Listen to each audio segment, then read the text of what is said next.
하나님 말씀 보겠습니다. 출애굽기 20장 12절을 보겠습니다. 출애굽기 20장 12절.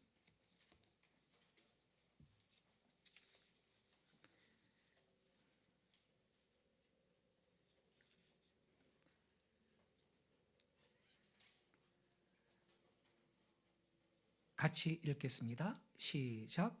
내 부모를 공경하라. 그리하면 너의 하나님 나 여호와가 내게 준 땅에서 내 생명이 길리라. 아멘. 한 절 더 보겠습니다.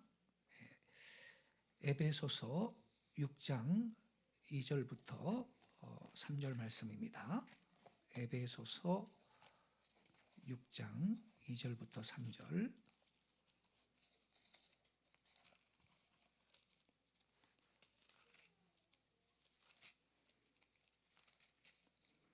같이 읽겠습니다. 시작. 내 아버지와 어머니를 공경하라. 이것은 약속이 있는 첫 계명이니 이로써 내가 잘되고 땅에서 장수하리라. 아멘.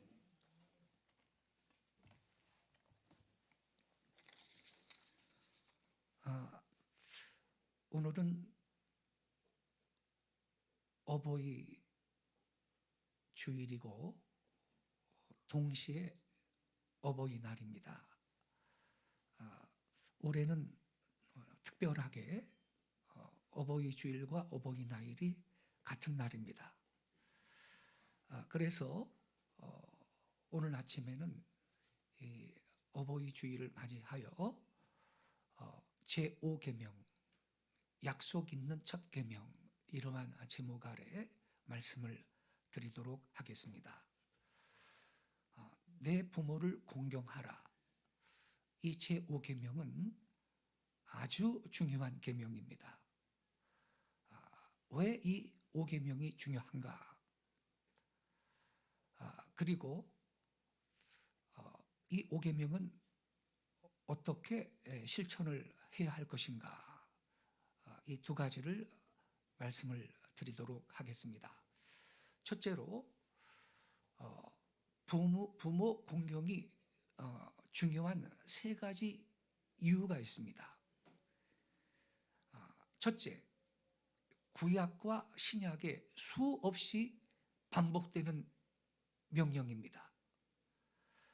하나님이 한 번만 명령하신 말씀이라고 해도 하나님 말씀이시기 때문에 절대적인 중요성이 있습니다. 그런데 구약과 신약에 수없이 반복되어 기록되어 있다면 그 명령은 결코 무시해서는 아니 될 아주 중요한 계명이 되는 것입니다. 성경은요, 부모를 거역하는 죄를 중죄로 다루고 있습니다. 출애굽기 21장 15절에는 자기의 어머니나 아버지를 치는 자는 반드시 죽이라고 기록이 되어 있습니다. 출애굽기 21장 15절에 이렇게 기록되어 있습니다. 자기 아버지나 어머니를 치는 자는 반드시 죽일지니라. 그리고요, 출애굽기 21장 17절에는요, 그 아비나 어머니를 저주하는 자는 그것도 반드시 죽이라고 말씀하고 있습니다. 이렇게 기록이 되어 있습니다. 자기의 아버지나 어머니를 저주하는 자는 반드시 죽일지니라. 또 잠언 30장 17절에는 아비를 조롱하고 어미 순종하기를 싫어하는 자의 눈은 골짜기에 까마귀한테 쪼이고 독수리 새끼한테 먹힐 것이라고 그렇게 저주의 말씀이 기록이 되어 있습니다. 잠언 30장 17절에 이렇게 써 있습니다. 아비를 조롱하며 어미 순종하기를 싫어하는 자의 눈은 골짜기의 까마귀에게 쪼이고 독수리 새끼에게 먹이리라. 이거 저주받는다는 것입니다.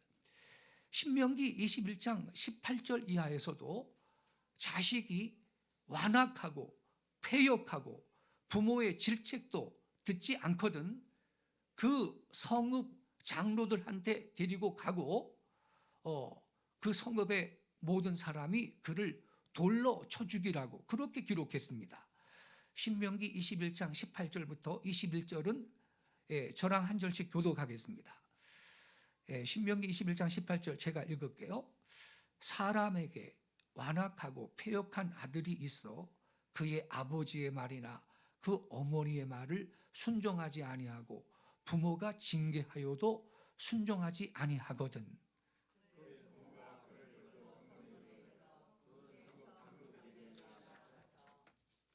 그 성읍 장로들에게 말하기를 우리의 이 자식은 완악하고 패역하여 우리 말을 듣지 아니하고 방탕하며 술에 잠긴 자라 하면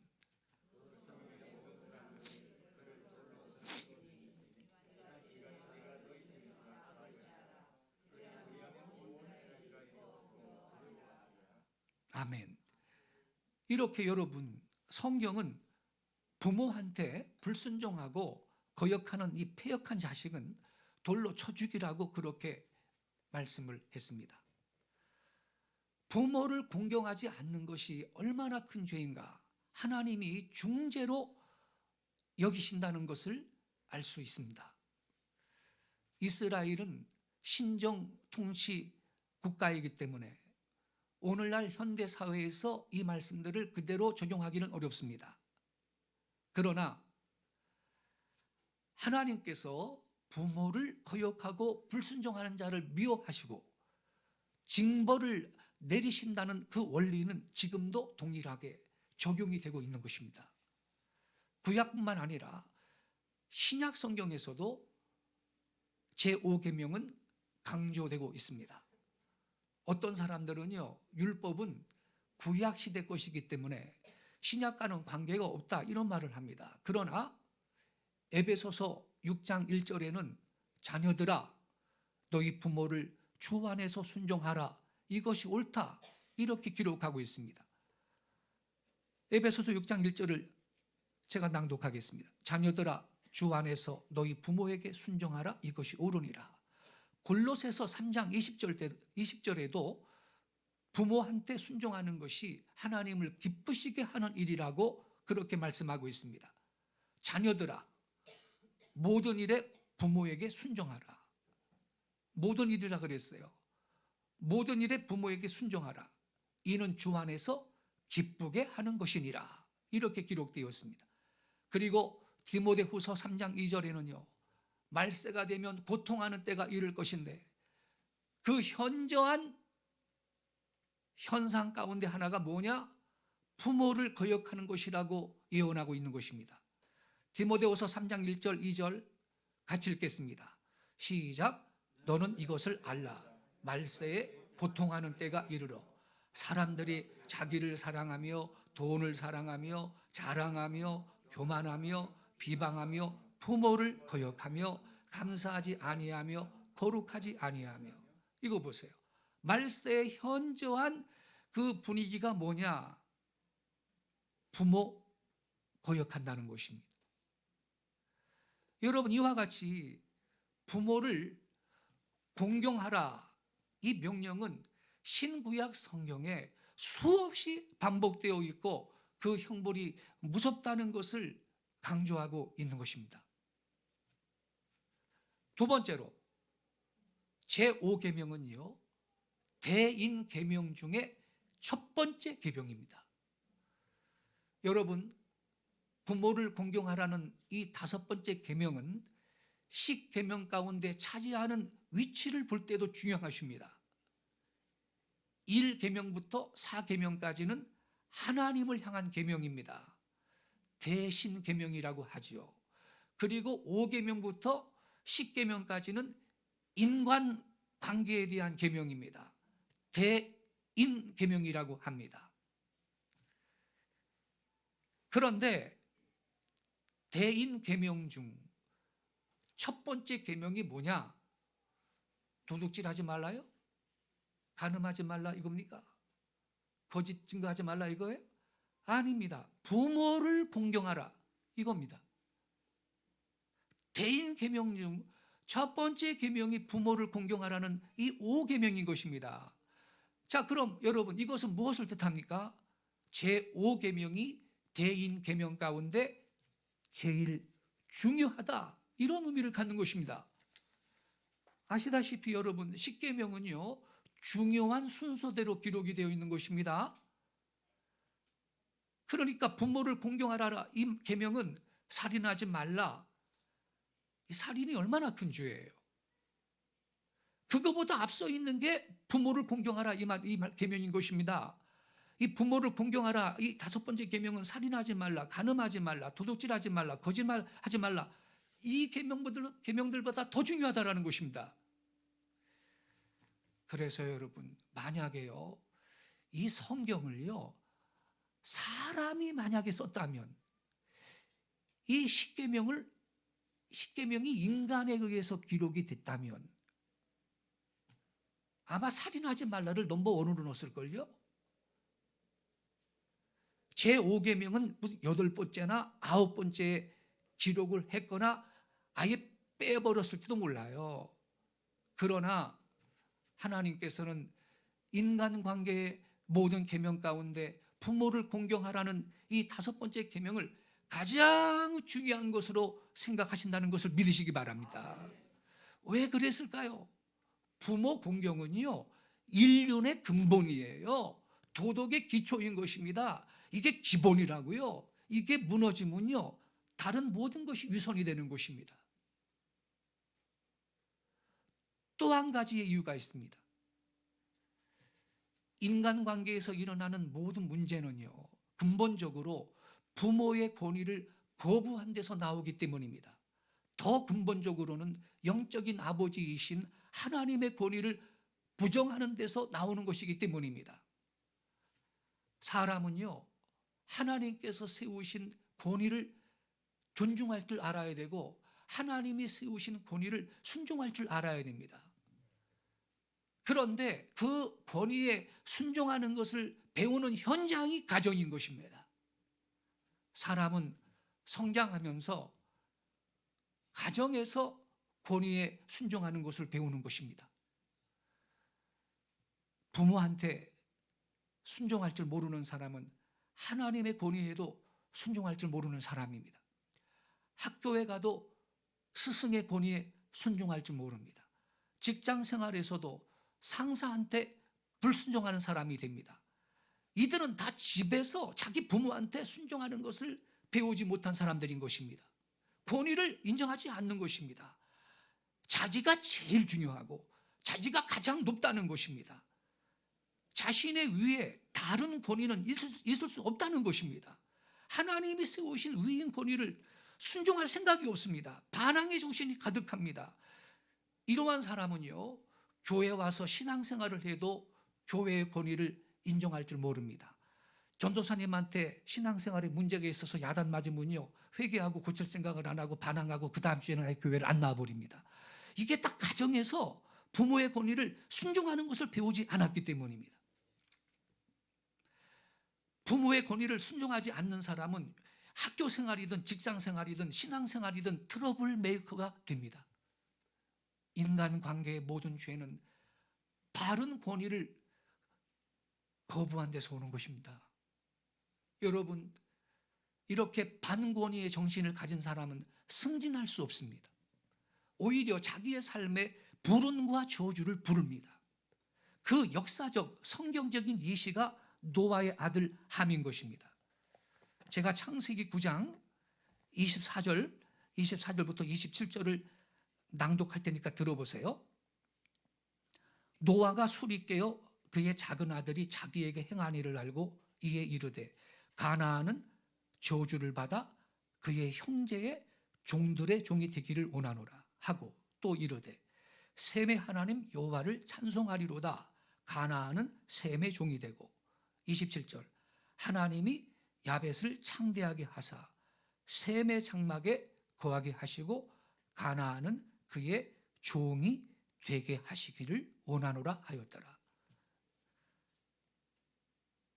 노아가 홍수 후에 술 취해가지고 추태를 보여준 적이 있습니다. 홍수로 다 사라졌기 때문에 우선 해야 될 일이 농사 짓는 거죠. 그래야 뭐 양식을 얻지 않겠어요? 그 품목 가운데 포도나무가 있었습니다. 어느 날 이 노아가 이 포도주를 마시게 된 겁니다. 술꾼이라서 애주가라서 취하도록 마시고 싶어서 노아가 술을 퍼마신 게 아니고, 노아는 이 포도가 발효되었을 때 뇌에 어떤 영향을 주는지 경험한 바가 없었다라는 것입니다. 순수했을 것이라는 거죠. 근데 노아가 이 발효된 포도주를 어느 날 마셨는데 술기운이 드니까 옷을 벗어 던진 거죠. 그 당시는 성경학자들이 속옷 문화가 없었대요. 겉옷 벗어 던지면 하체가 다 드러나는 것이요. 그런데 함이, 노아의 아들이 셈, 함, 야벳이 있는데 함이 장막에 들어갔더니 아버지가 훌러덩 먹고 있거든. 그럼 어떻게 해야 돼요? 덮어드려야죠. 그런데 바깥에 나가가지고 형제들한테, 셈하고 야벳한테 그걸 떠벌리고 말이죠. 우리 아버지 보라고 저게 무슨 추태냐고 말이에요. 그걸 그렇게 비방을 해야 되는 것입니다. 그때 셈과 야벳이 옷을 취해가지고 뒷걸음쳐 들어가가지고 아버지의 수치를 안 보고 덮어드리고 나왔습니다. 노아가 이제 술이 깬 겁니다. 그게 이제 24절에 노아가 술이 깨어 그의 작은 아들이 자기에게 행한 일을 알았대. 어떻게 알았느냐? 성령의 은사로, 초자연적인 은사로 알았느냐? 그게 아니고요. 이 작은 아들이 누구냐 하면 셈입니다. 많은 사람들이 셈이 장남이라고 생각하는데 영어 성경 킹 제임스 성경은요, 이 셈이 야벳의 동생이라고 되어 있습니다. 이 10장 21절에 보면요, 셈은 에벨 온 자손의 조상이요 야벳의 형이라 이렇게 써 있는데, 킹 제임스 성경은요, 셈은 에벨 온 자손의 조상이요 형 야벳의 동생이라 이렇게 기록이 되어 있습니다. 이게 맞는 번역이에요. 네. 그래서 이 노아가 술이 깨어 그의 작은 아들이 자기에게 행한 일을 알고, 이 작은 아들은 셈인 겁니다. 셈이 복받을 일을 한 거예요. 어떻게 알았느냐? 셈의 옷이 자기를 덮고 있거든. 자기 옷은 벗겨져 있고. 그러니까 셈을 부른 거죠. 셈아, 들어와 봐라. 왜 내 옷은 벗겨져 있는데 네 옷이 내 몸을 덮고 있느냐? 그래서 작은 아들이 셈이 사건을 다 얘기한 거죠. 우리 바깥에 야벳하고 있는데 함이 와가지고 아버지가 훌러덩 벗고 있다고 그래가지고요. 야벳하고 제가 덮어드렸습니다, 아버지. 그래서 이 노아가 한 거예요. 아이고, 우리 작은 아들이 정말 착한 일을 했구나. 이걸 느끼는 순간 성령의 감동이 강하게 오는데 그때 예언을 하는 거예요. 그 예언의 말씀이 25절부터 나오는 거예요. 이에 이르되 가나안은 저주를 받아 그의 형제의 종들의 종이 되기를 원하노라. 여러분, 예언은 말이죠, 아무나 해요? 이 말씀을 통해서도 노아가 술꾼이라서 술 마신 게 아니라는 걸 알 수 있는 거예요. 그죠? 그렇게 술이나 취하기를 좋아했던 술꾼이라면 뭔 성령의 은사가 임해서 예언을 했겠느냐고요, 여러분. 그렇죠? 그건 실수였다고. 그러니까 여러분, 예언의 영이 임해가지고 노아가 예언을 하는데 25절 이하에 이에 이르되 가나안은 저주를 받아 그의 형제의 종들의 종이 되기를 원하노라. 이 가나안이 함의 아들이에요. 26절에 셈의 하나님 여호와를 찬송하리로다. 가나안은 셈의 종이 되고, 하나님은 셈의 하나님이라 그랬어요. 셈이 가장 큰 복을 받았어요. 왜냐하면 셈이 작은 아들이 자기에게 행한 일을 알고, 작은 아들이 셈이거든. 그러니까 가장 큰 축복을 하는 거예요. 셈의 하나님 여호와를 찬송하리로다. 또 가나안은 셈의 종이 되고, 27절에 하나님이 야벳을 창대하게 하사, 야벳도 복 받는 일에 가담해가지고 야벳도 복을 받았어요. 하나님이 야벳을 창대하게 하사 셈의 장막에 거하게 하시고, 이 야벳의 후손이 오늘날 백인종이고요, 셈의 후손이 황인종이고, 우리 한국인도 셈의 후손입니다. 그리고 이 함은 받은 축복이 없네. 함이 받은 축복이 없어요. 자기 아버지 벌거벗고 있는데 덮어드리지도 않고 말이죠. 그걸 말입니다. 비방이나 해대고 말이죠. 이 함이 받은 축복이 없어요. 여러분, 함은 축복을 상실했습니다. 어떤 사람이 말이죠, 하나님이 함을 어디 저주했습니까? 가나안을 저주했네. 함의 아들 가나안을 저주했잖아요. 이러는데, 그러면 여러분, 함이 받은 축복이 있습니까? 함은 받은 축복이 없어요. 함은 축복을 상실했습니다. 그리고 가나안 안에서 함은 저주를 받은 겁니다. 그런데 이 저주의 내용이 뭐냐? 가나안은 저주를 받아 그의 형제의 종들의 종이 되기를 원하노라. 종들의 종은요, 가장 천한 종을 말하는 겁니다. 성경에 이런 표현이 있어요. 왕중왕. 왕 중의 왕이라는 것은 가장 존귀한 왕을 말하는 겁니다. 우리 예수님이 왕의 왕인 걸 믿습니다. 근데 상대적으로 종의 종이다, 종의 종이 되기를 원한다, 이거는 가장 천한 종을 말하는 것입니다. 함이 그런 저주를 받는 것입니다.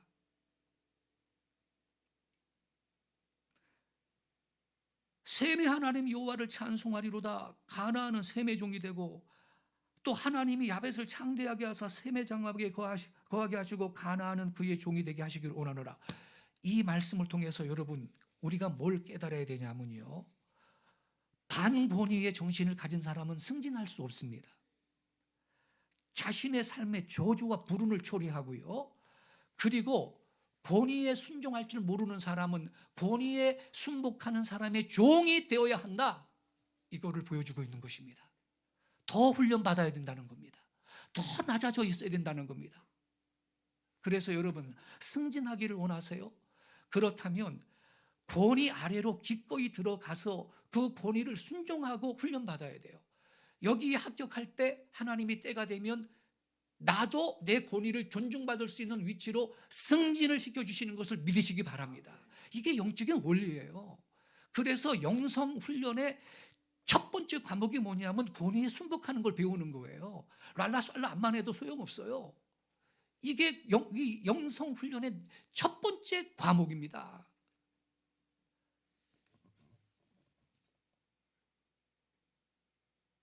유튜브에 보면요, 하나님이 쓰시는 다른 목사님을 저주하고 비방하는 분들이 가끔 있습니다. 조심해야 됩니다.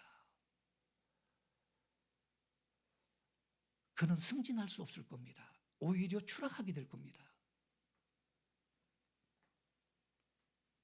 하나님이 세우신 권위를 존중할 수 있어야 됩니다. 부모를 공경하라, 이 계명은요, 사람의 위에는 바른 권위가 있다는 것을 가르쳐 주시는 것이기 때문에 대단히 중요한 것이고, 대인 관계의 계명에서 제일 중요한 위치를 차지하는 것입니다. 세 번째로, 제5계명에는 하나님께서 주신 약속이 붙어 있기 때문입니다. 제5계명을 주신 하나님은 부모를 공경하는 사람한테 축복을 약속해 주셨습니다. 출애굽기 20장 12절을 다시 보겠습니다. 5계명입니다. 내 부모를 공경하라. 그리하면 너의 하나님 나 여호와가 내게 준 땅에서 내 생명이 길리라. 자, 내 부모를 공경하라. 다음에 어떠한 약속이 붙어 있나요? 내게 준 땅에서 내 생명이 길리라.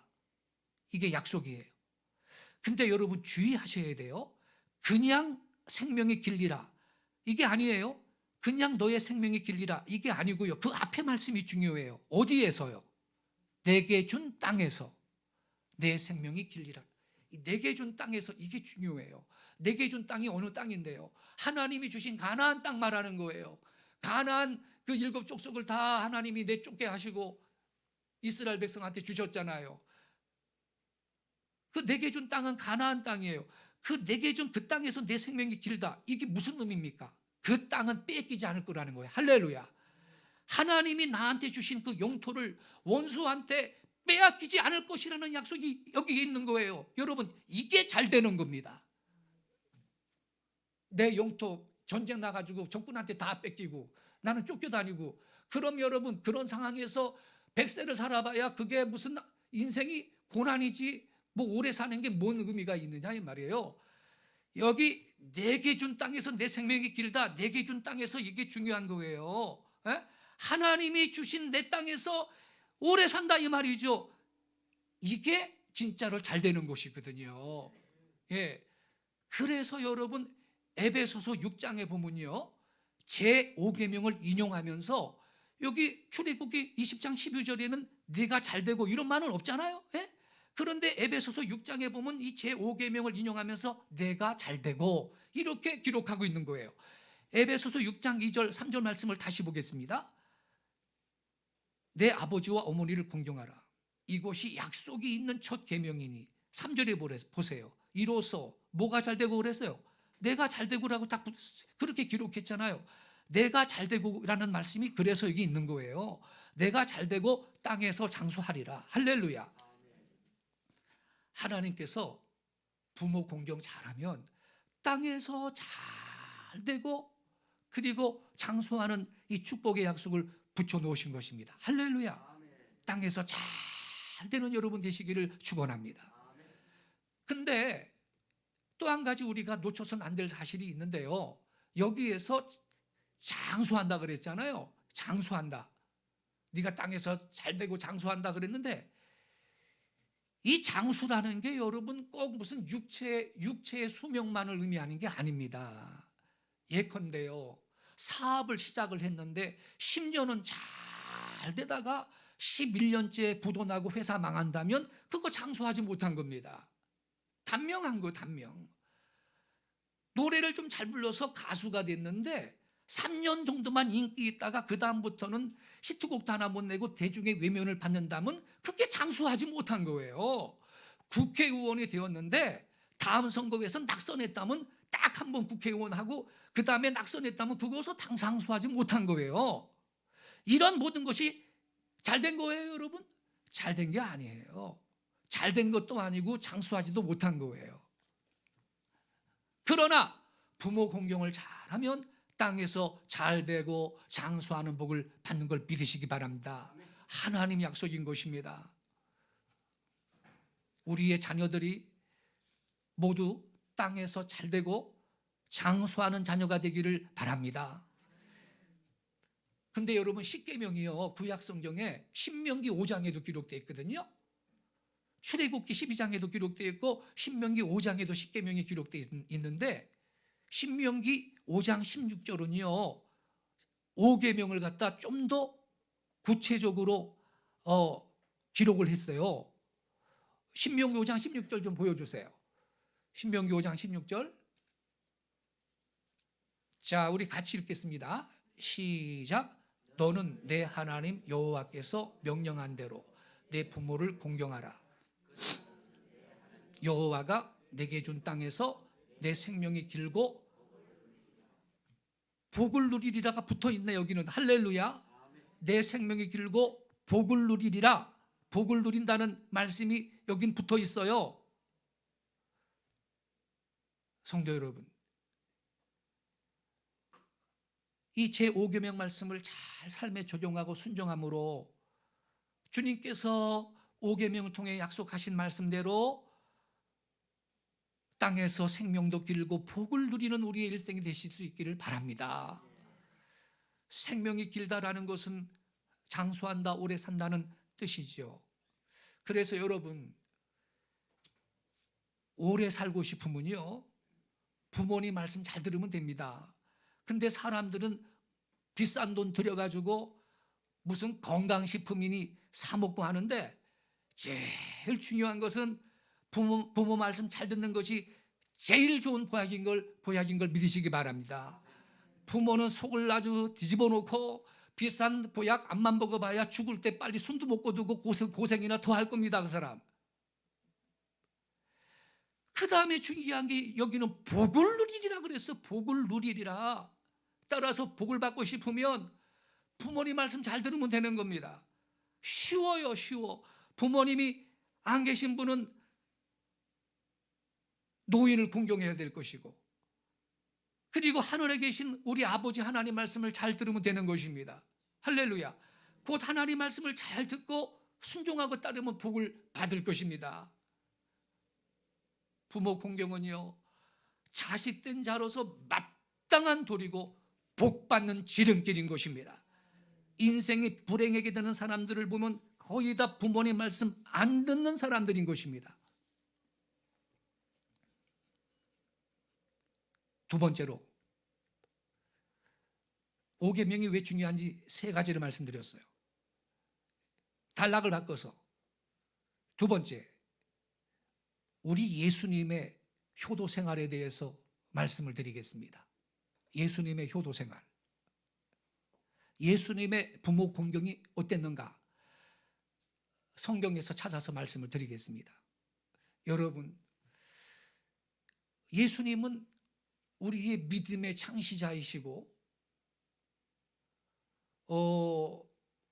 우리의 신앙생활의 모본이 되시는 분이기 때문에 예수님이 보여주신 부모 공경의 모범이 뭔지를 우리가 반드시 확인할 필요가 있는 것입니다. 우리 예수님은요, 어렸을 때 부모님 말씀 잘 듣고 순종하셨는데 한 번, 두 번 요 정도만 순종한 것이 아니고 지속적으로 계속해서 순종하셨습니다. 우리는 예수님의 공생의 이전의 삶에 대해서 많은 정보를 갖고 있지 못합니다. 성경에 예수님이 30세부터 공생의 사역을 들어가셨는데 그 이전에 예수님의 삶의 모습은 기록이 없어요, 거의. 그래서 공생의 이전 삶에 대해서 정보가 별로 없는데, 목수의 아들로 태어나서 목수의 일을 하시고 성전에 오고 갔다는 이야기만 그 정도만 기록되어 있거든요. 그런데 여러분, 누가복음 2장 51절에는요 우리 예수님의 공생의 이전의 삶을 한마디로 요약하고 있는 말씀이 있습니다. 누가복음 2장 51절을 같이 읽겠습니다. 시작. 예수께서 함께 내려가사 나사렛에 이르러 순종하여 받으시더라. 여러분, 이 2장 51절, 예수께서 함께 내려가사, 이때가 언제냐면 12살 때예요. 12살 때 부모님하고 성전에 절기 지키러 갔잖아요. 그런데 얼마나 그때 성전이 복잡했겠어요. 아니, 예수님은 성전에서 지금 율법 서기관들하고 성경 도사들하고 박사들하고 지금 성경을 이야기하고 질문하고 토론하고 있는데 그냥 가고 있는 거예요. 가다 보니까 아들 예수가 없네. 그래가지고 다시 찾아갔다는 기록이 있잖아요. 아이고, 네가 왜 아직 여기 있느냐? 제가 아버지 집에 있어야 될 줄 모르셨나요? 그렇게 대답하셨죠. 그리고 그 다음에 나오는 말씀이 이 2장 51절이에요. 예수께서 함께 내려가사 나사렛에 이르러 순종하여 받으시더라. 여러분, 여기 순종하여 받으시더라, 이 문장이요, 헬라어 원문의 구조가 뭐냐? 미완료 플러스 현재 분사입니다. 그래서 원문의 의미는요, 지속적으로 순종하셨다라는 뜻입니다. 지속적으로 순종하셨다. 부모님 말씀을 계속해서 잘 들었다라는 말입니다. 이 사실이 여기에 강조되어 있는 것입니다.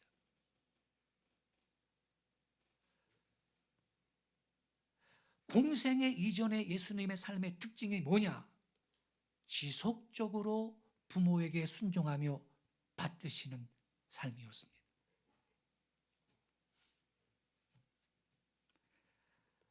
벌써 초등학교 3, 4학년만 돼도 부모 속 썩이는 인간들이 얼마나 많습니까? 예수님은 그렇게 안 살았습니다. 예수님은 어릴 때부터 지속적으로 부모에게 순종하며 부모를 받들었다라는 것입니다. 예수님은 성장하면서 집안일을 도왔습니다. 아버지가 목수니까 아버지를 도와서 목수 일을 했습니다. 대패로 밀 때 나무 붙잡아주고 나중에는 스스로 톱질도 하고 나무를 자르고 못질도 했을 겁니다. 예수님은 목수의 아들이었을 뿐만 아니라 그 자신이 목수였습니다. 그래서 어려운 살림살이에 보탬이 되었습니다. 게다가 아버지 요셉은 일찍 돌아가셨습니다. 예수님이 12살 때 유월절 지키러 예루살렘을 올라간 이후로 예수님의 아버지 요셉은 더 이상 나타나지 않습니다. 예수님이 나이 30이 되어서 공적 사역을 시작하실 때에는 이미 아버지는 안 계시고 어머니만 있었습니다. 아마도 아버지 요셉은 일찍 돌아가신 것 같습니다. 7 이상의 자녀를 키우느라 요셉이 목수 일하면서 그 노가다면서 얼마나 고생을 했겠어요. 그러나 예수님은 어릴 때부터 순종하여 받들었고,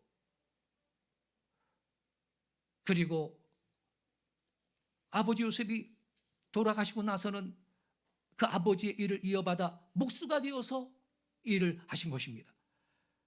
그래서 어머니와 6명 이상의 동생들을 먹여 살렸습니다.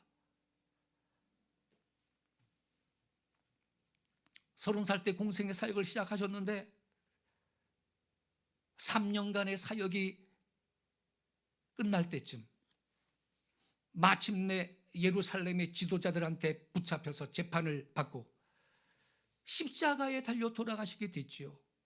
그때 제자들은 다 도망쳤습니다. 수제자 베드로까지도 달아나고 말았습니다.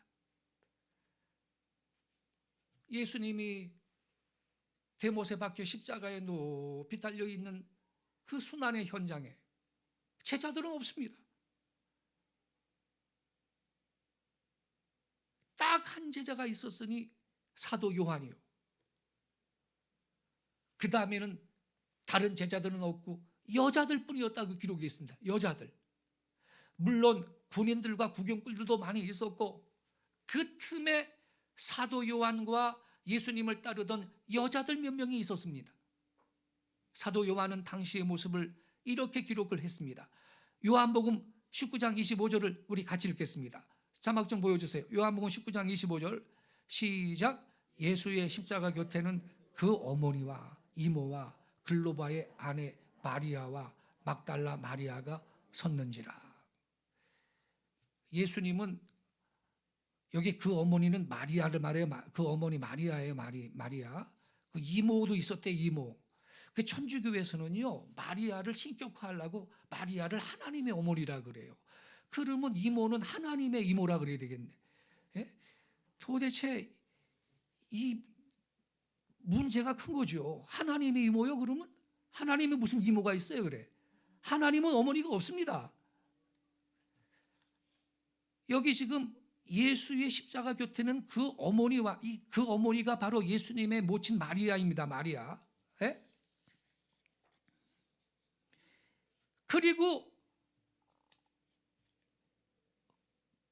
글로바의 아내 마리아, 막달라 마리아 이렇게 여자들 몇 명이 이 예수님 십자가 곁에 서서 비통한 마음으로 가슴이 찢어지는 듯한 슬픔을 안고 울면서 서 있었던 것입니다.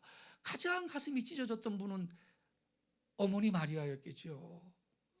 얼마나 마음이 아팠겠어요. 자기 아들이 그 처절한 고통 가운데 십자가에 매달려 있는데 얼마나 가슴이 아프고 찢어진 듯한 그러한 슬픔을 안고 이 여인들이 울면서 십자가 곁에 서 있었던 것입니다. 그때 예수님이 십자가에 달려있던 예수님이 십자가에서 내려다보십니다. 십자가에 못 박히신 지도 벌써 몇 시간이 지나갔습니다. 피도 많이 흘리고 고통도 엄청 많이 당하시고 이제는 기진맥진했습니다. 그런 상황에서도 예수님은 십자가 곁에 서 있는 어머니를 보시고 이렇게 말씀을 하시는 것입니다. 요한복음 19장 26절을 같이 읽겠습니다. 시작. 예수께서 자기의 어머니와 사랑하시는 제자가 곁에 서 있는 것을 보시고 자기 어머니에게 말씀하시되 여자여 보소서 아들이니이다 하시고. 자, 여러분, 여기에 자기의 어머니와 그 다음에 사랑하시는 제자가 곁에 서 있는 걸 봤다 그랬죠. 자기 어머니하고 이제 어머니는 마리아고 사랑하시는 제자는 요한이에요. 요한. 사랑하시는 제자가 곁에 서 있는 걸 보시고 그 다음에 중요한 말이 나와요. 자기 어머니에게 말씀하시되 여자여 보소서 아들이니이다. 아들이니이다. 이 아들이 누굴 말하는 거예요? 사도 요한을 말하는 거예요. 자기를 말하는 게 아니에요. 자기야 뭐 말 안 해도 아들인데 굳이 뭐 그렇게 말해요. 지금 이 문맥을 잘 보면요, 여자여 보소서 아들이니이다. 이때 이 아들은 자기 어머니 옆에 서 있는 사도 요한을 두고 한 말이에요. 그런데요, 여기에서 예수님이 어머니한테 뭐라고 했냐면 여자여 보소서 아들이니이다. 이 여자여라는 말이 오해를 초래할 수가 있어요. 어머니 보고 여자라니, 무슨 에티켓이 그래? 이렇게 생각할 수 있잖아요. 여자가 뭐야? 그러나 여러분, 여기 여자라는 말은 번역입니다. 번역. 원어인 헬라어로는 귀네라는 단어입니다. 귀네. 이것은 뜻이 뭐냐? 여자, 여인, 부인이라는 뜻입니다. 그냥 여자인 사람을 부르는 말이지 나쁜 말이 아니에요. 결코 나쁜 말이 아니에요. 여자란 말이 왜 나쁘냐? 그렇게 인식을 한다면 그것은 문화 때문이에요. 우리 옆나라 일본에서는요, 여자를 온나라고 하는데 거의 욕에 가깝다고 합니다. 그래서 온나라고 하면 안 되고 꼭 말을 하려면 온나노 히토라고 해야 합니다. 곧 여자인 사람, 여인, 이렇게 해야 된다는 거예요. 왜 여자는 욕이고 여인은 괜찮냐? 그건 일본 문화 때문인 거예요. 결코 세계 표준어가 될 수가 없어요. 여기 성경에 여자라고 번역이 되어 있는데 헬라어는 귀네인데, 귀네. 이거는요, 예수님이 하신 이 말씀은 높임말도 아니고 낮춤말도 아니에요. 그냥 보통 말이에요. 비속어도 아니고 표준어입니다. 표준어. 여러분, 헬라어나 히브리어 그리고 서양어에서는 높임말, 낮춤말의 구별이 없습니다. 그렇다면 왜 굳이 예수님은 어머니라고 부르지를 않고 여자여라고 했을까? 의도적으로 그렇게 부른 겁니다. 의도적으로. 먼 후일에 무지한 인간들이 마리아를 하나님의 어머니라고 부를까 봐, 하나님의 어머니라고 신격화하면서 숭배할 걸 방지하기 위해서 우리 예수님이 의도적으로 여자여 이렇게 부른 겁니다. 여러분, 성경을 보세요. 예수님이 공식석상에서 자기 어머니 마리아를 향해 어머니 이렇게 부른 적이 한 번도 없습니다. 왜 그랬을까요? 주님 뻔히 아시거든. 후일에 어리석은 인간들이 마리아를 신격화하려고 하나님의 어머니라고 그렇게 신격할 걸 아셨기 때문에 공식적으로 어머니라고 부른 적이 한 차례도 없습니다. 여자요 그랬던 것입니다. 그러니까 천주교가 마리아를 하나님의 어머니라고 하는 것은요, 아주 그릇된 것입니다.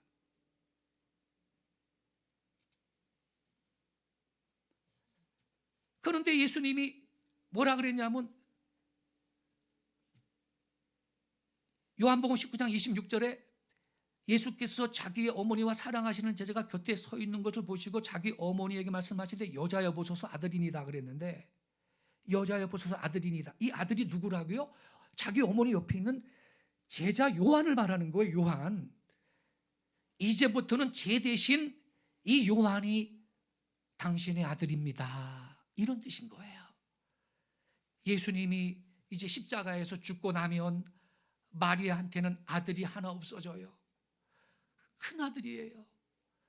어릴 때부터 반항한 적이 한 번도 없고 순종해서 받들었던 그 귀한 아들인데 이 아들이 없어져요. 그러니 마리아는 얼마나 마음이 아프고 외로웠겠어요. 당장 먹고 사는 것도 문제가 되죠. 그래서 아들 하나가 있어야 합니다. 근데 예수님한테 동생들 있었거든요, 여러분. 그죠? 동생들이 많이 있는데 왜 예수님은 요한을 아들로 지정해 주셨을까? 야고보, 요셉, 유다, 시몬이 있는데, 그렇게 동생들이 있는데도 왜 다른 사람을 아들로 지정을 했을까? 그 이유는요, 이때만 해도요, 이 예수님 형제들이 예수님을 안 믿었어요. 예수님에 대해서 불만이 많았어요. 이들은 예수님이 십자가에서 지금 못 박혀 죽는데도 와보지도 않았어요. 에? 자기 형이 십자가에 달려 죽어가는데도 거들떠 보지도 않았다고요, 인간들이. 이런 동생들한테 어머니를 부탁할 수가 없었던 것입니다. 그래서 예수님은 이 땅에 두고 떠나는 어머니를 평소에 사랑을 많이 베풀었던 제자 요한한테 부탁을 하셨던 것입니다. 그래서 그 다음 절에는 직접적으로 말씀을 하시는 거예요. 요한복음 19장 27절을 같이 읽겠습니다. 요한복음 19장 27절 시작. 또 그 제자에게 이르시되 보라 내 어머니라 하시는데 그때부터 그 제자가 자기 집에 모시니라. 이거 봐요. 사도 요한한테 너의 어머니라고 주님이 그 십자가상에서 그렇게 직접 말씀하시잖아요. 그때부터 그 제자가 이 사도 요한이에요. 자기 집에 모시니라. 여기서 보라 내 어머니다. 이 말은 이제부터 너의 어머니로 모셔라, 이 뜻이거든요. 예? 사도 요한은 이 말씀이 무슨 뜻인지 바로 알았죠. 그래서 요한은 그때부터 예수님의 어머니 마리아를 모시고 살았습니다. 자기 집에 모시고 가서 자기 어머니로 모셨습니다. 원래 자기 엄마도 있었는데 예수님의 엄마도 어머니로 모시게 된 겁니다. 엄마를 둘이나 모시게 되었습니다. 이걸 보면요, 여러분, 사도 요한이 참 착한 사람이고 훌륭한 사람이란 걸 알 수 있습니다. 예수님의 말씀을 그대로 순종했어요. 즉시 그때부터 마리아를 자기 집에 모셨습니다. 여러분, 요즘의 남자들 같으면 어땠을까? 10중 8구는 집에 가서 우리 마루한테 물어보고 사인 받고 하겠습니다. 그래서 끌려 아마. 에? 마누라 눈치 보느라고 안 돼. 그러나 사도 요한은 찾겠습니다. 예수님의 말씀을 듣자마자 아내와 의논도 않고 바로 마리아를 자기 집에 모시고 갔습니다. 그리고 친어머니처럼, 아니 친어머니로 모시고 살았던 것입니다. 물론 요한의 아내도 훌륭한 분이지요. 바가지를 긁지 않고 남편을 쫓아내지도 않고 그렇게 어머니로 모셨으니 요한의 아내는 시어머니가 둘이나 모신 거 아니겠어요? 얼마나 이 훌륭한 여인입니까? 그리고 나서 어머니를 십자가 위에서 요한한테 그렇게 부탁을 하고 나서 예수님은 얼마 지나지 않아 십자가에서 돌아가셨습니다. 이걸 보면요, 예수님은 마지막 순간까지 어머니를 사랑하고 어머니를 생각하고 어머니의 노후 대책을 마련해 드리고 그리고 돌아가신 것을 알 수 있는 것입니다. 부모야 무슨 어디가 아프든 무슨 어디 고통이 있든 거들떠 보지도 않는 부려막심한 자식들이 이 세상에 지금 얼마나 많습니까? 회개해야 하는 것입니다. 예수님은 안 그랬습니다. 예수님은 마지막 숨 넘어가기 전에 어머니를 부탁하고 가셨습니다. 어머니의 노후 생활까지 대책을 마련해 놓고서 하늘나라로 가셨습니다. 그러면 여러분, 예수님의 어머니 마리아는 그 후에 어떻게 됐을까요? 사도 요한의 집에 가서 살았죠. 아마 남은 여생들 기도하며 살았을 것입니다. 이 예수님의 어머니 마리아가 사도 요한 집에 가서 사는데 사도 요한을 축복하면서 기도 안 했을까? 기도의 어머니인데 아마 사도 요한을 위해서 기도 많이 했을걸. 그래서 여러분, 사도 요한이 무슨 복을 받나 한번 봅시다. 여러분, 사도 요한이 어떻게 됐느냐? 에베소에 와서 에베소 교회를 맡아 목회했거든요. 에베소 교회는 당시에 큰 교회였습니다. 사도 바울이 개척한 교회였습니다. 나중에는 디모데가 와서 목회했습니다. 그 후에 사도 요한이 와서 죽을 때까지 목회했습니다. 뿐만 아니라 요한은 주변의 소아시아 지역 여러 교회들을 돌봤습니다. 그러다가 95년경에 도미티아누스 황제 때 핍박을 받아서 사도 요한이 밤모섬에 유배가 된 겁니다.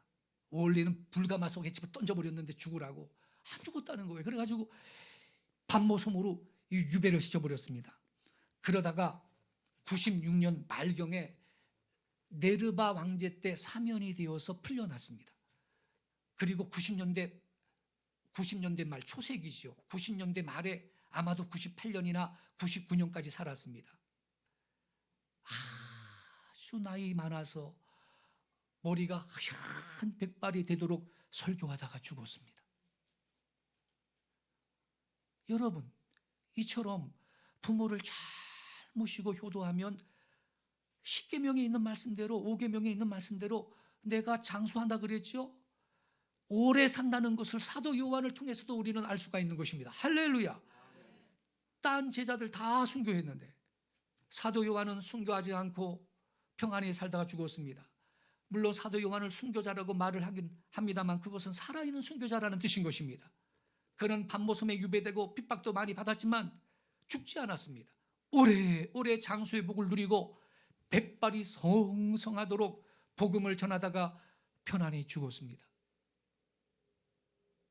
성도 여러분, 우리도 모두 이 사도 요한처럼 예수님의 말씀을 따라 부모 잘 모시고 섬겨서 오래오래 장수하고 복받는 자 되시기를 바랍니다.